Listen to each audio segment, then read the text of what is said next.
Confronting Steelseries GG glitches and frustrating freezes on my system was a challenging experience, but after extensive testing, I've uncovered several reliable solutions that truly work, and I am going to walk you through each one.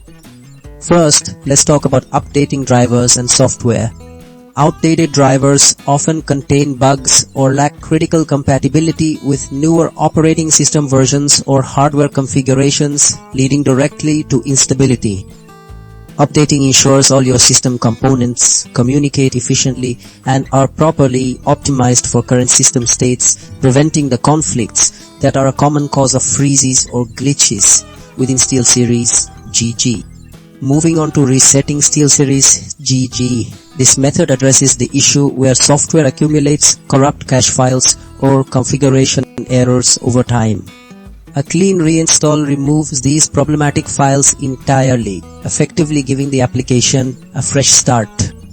This process eliminates hidden conflicts or corrupted data that frequently trigger unexpected behavior like persistent freezing or unresponsive glitches. Next, we consider system optimization. Background processes consume valuable CPU and RAM, starving Steelseries GG of necessary resources and leading to performance degradation, stuttering, and outright freezes. Disabling unnecessary overlays or adjusting your power plan to high performance ensures Steelseries GG has priority and operates in an optimal resource-rich environment, significantly reducing system strain and improving application responsiveness. Finally, advanced troubleshooting offers deeper solutions.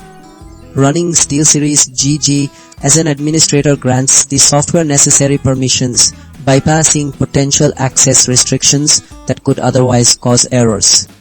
Checking for software conflicts helps identify other programs actively interfering with Steelseries GG, while reviewing Windows event logs can pinpoint specific system-level issues or driver failures contributing to the instability, allowing for a targeted and effective resolution.